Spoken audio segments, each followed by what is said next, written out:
Thank you for your interest in ADPinger. This will be a short video tutorial demonstrating the basic functionality of the program. So the first thing we'll do when we get ADPinger open is select an action. In this first example, we'll just be doing a basic ping command. Now because this device that ADPinger is running on is not joined to a domain, notice that we do not get the domain option, no domain detected. So we will not be able to interact with a list of devices from an OU, and we'll be only able to load from a file. So we'll go ahead and click that. Notice that we get a short pop-up advising us that we must have a properly formatted list of computer names, and we'll click OK. So I have a test list here available, and I'll show you that we have two device names inside of that test list. The first is an actual computer name, and the next one is an IP address. You can populate your list completely with IP addresses or completely with computer names. Either one will function just fine. So we'll go ahead and select that now. You notice that ADPinger opens up and advises us that the file is loaded, and we can click begin when ready. So we'll go ahead and ping those devices now. So both return successful, and then ADPinger will prompt us to save a report, which we'll go ahead and do now. Go ahead and replace that.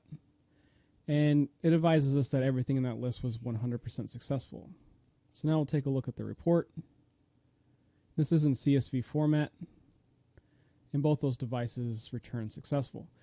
You can use these CSV reports for a wide variety of applications. You could track over time whether a device is successful or not, and generate really fancy Excel graphs, and basically determine if you should deprecate a device or delete a device out of your environment based on how long it's been not responding. So that's a basic load from file example, but in many cases you're probably going to want to use ADPinger to interact with an OU, so I'll show you an example of that now. Go ahead and shut this first box down. Okay, so now we'll switch over to a device that is joined to a domain and open ADPinger. So ADPinger does require to be run as administrator, so if you have UAC enabled, you will have to click yes.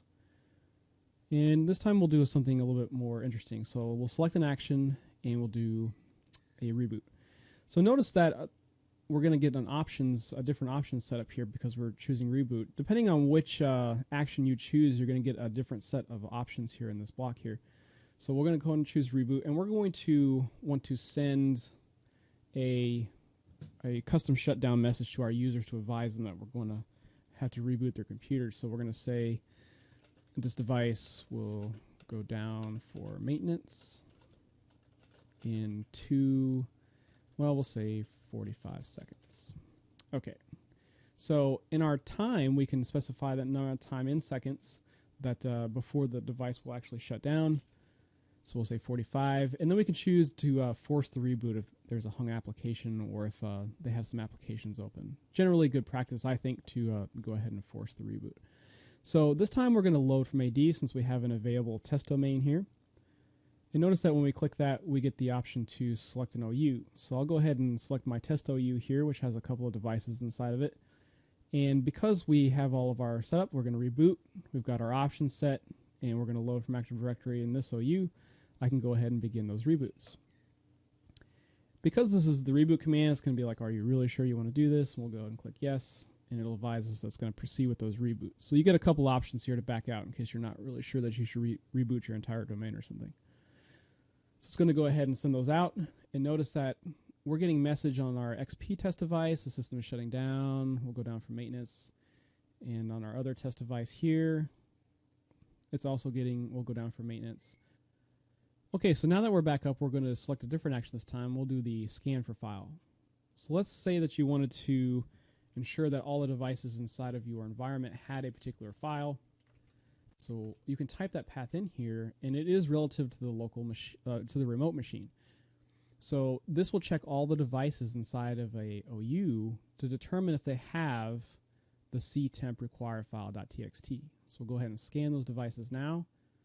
And notice that they return that they do not have that file. And you can correct this using ADPinger. So we have a report now that's saying that these three devices do not have it.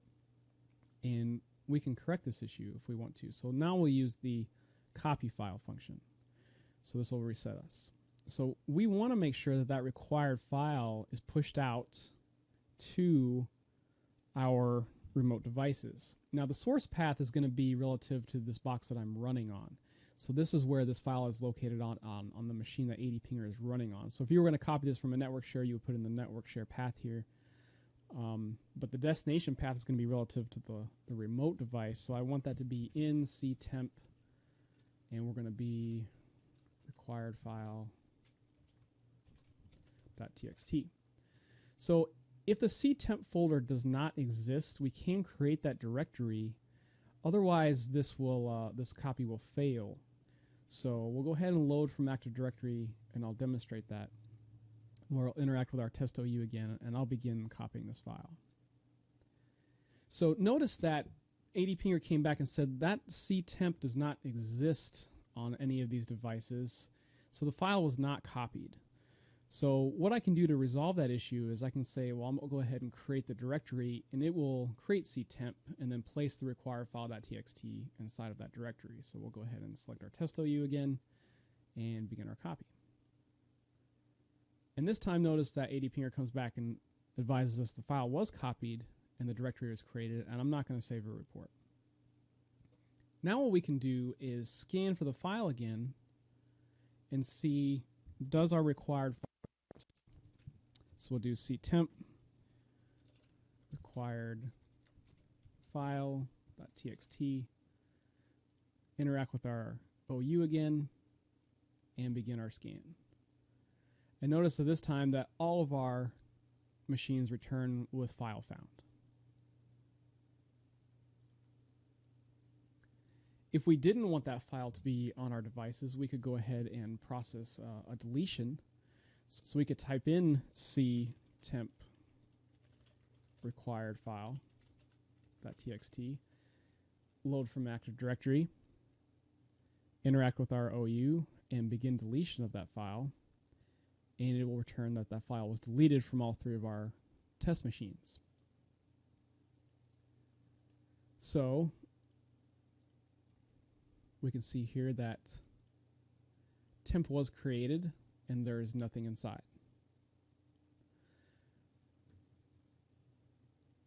Notice that if we initiated a secondary scan for that file, that